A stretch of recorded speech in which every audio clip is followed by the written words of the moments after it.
आप बता रहे हैं ये गलती दो लेवल पे होती है। आप परीक्षा हॉल के अंदर जब प्रश्न हमें लग रहा है कि उत्तर यही है, फिर भी हम दूसरा करके आते हैं। इसके पीछे दो कारण होते हैं, दो जगह सुधार करने की आवश्यकता होती है। पहला ड्यूरिंग प्रिपरेशन, तैयारी के दौरान, और दूसरा परीक्षा हॉल के दौरान। तैयारी के दौरान हमें दो तीन चीज़ें ध्यान रखनी होती हैं, तब दिक्कत नहीं आती है। जैसे मटेरियल हमेशा सीमित रखो। अगर आपने एक ही विषय वस्तु की तीन तीन किताबें पढ़ ली तो अब लास्ट में उसको कलेक्ट कर नहीं पाओगे। परीक्षा में हर प्रश्न में आपको दो दो उत्तर नजर आएंगे। जितना मटेरियल सीमित होगा उतनी एक्यूरेसी शानदार होगी। पहली गलती हम ये करते हैं कि हम किताबें इकट्ठी कर लेते हैं। दूसरी बात, मटेरियल सीमित होने के बाद में उसको अगर 6-7 बार कंटिन्यूसली बार बार उसको रिवीजन करते हैं तो तथ्य ऐसे याद होते हैं कि हमें पता रहता है कि किताब के किस भाग में लिखा हुआ है।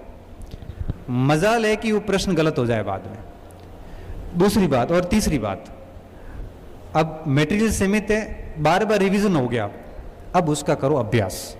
अभ्यास अगर नहीं किया तो पैराग्राफ पढ़ा हुआ है मगर पैराग्राफ से प्रश्न कैसे आता है ये आपको पता नहीं, और प्रश्न आ गया अब वहां आप उलझ गए। अब मटेरियल सीमित है, बार बार रिवीजन हो गया, अब उसका करो अभ्यास।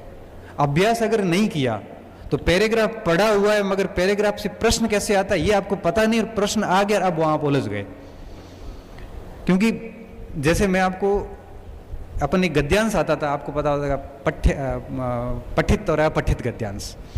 गद्यांश को पढ़ने के बाद जब हम सवाल पढ़ते थे उसके बाद आपको पता वापस गद्यांश पढ़ना पड़ता था, क्योंकि गद्यांश पढ़ लिया फिर सवाल पढ़ने के बाद याद आता था यार गद्यांश को वापस देखना पड़ेगा। क्यों? क्योंकि जब गद्यांश पढ़ा था उस समय हमने ये नहीं सोचा कि इसमें सवाल कैसा आता है, लेकिन सवाल जब पढ़े तब पता चला कि अब हमें गद्यांश को पढ़ना है, क्योंकि अब हमें देखना है कि इसमें सवाल कैसे आता है।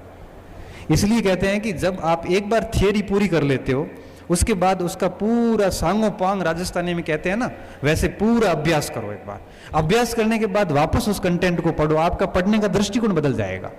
एक तो ये काम करने की आवश्यकता है। और बच्चे यही गलती करते हैं, फिर दोष देते हैं एग्जाम हॉल में। दोष हॉल का नहीं है। मैं आपसे पूछूं कि भारत की राजधानी कहाँ है, आप बड़ी खुशी खुशी कहोगे सर नई दिल्ली।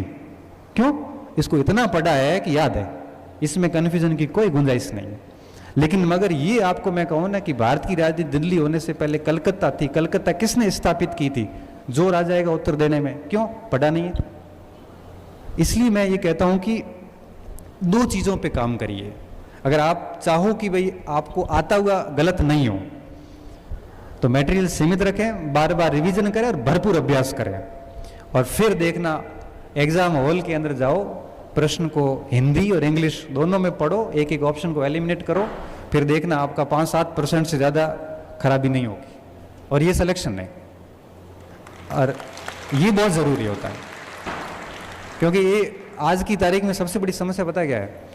एक स्टूडेंट की रूम में एक गाइड है, एक किताब है, कोचिंग के नोट्स है और कुछ और भी सामग्री है। अब चार में से वो पढ़े क्या? अब वो सब रायता फैल गया है, आधा अधूरा हो गया है, अब याद कुछ है नहीं, पढ़ा हुआ सब है, परीक्षा में चले गए, आ रहे हैं, एक्यूरेट नहीं आ रहे हैं। ईगो पे ले लेता व्यक्ति, पढ़ा हुआ है छोड़ सकता नहीं और फेल हो जाता है। बस इसके अलावा कुछ नहीं करना होता है, यही ध्यान रखना है इसमें।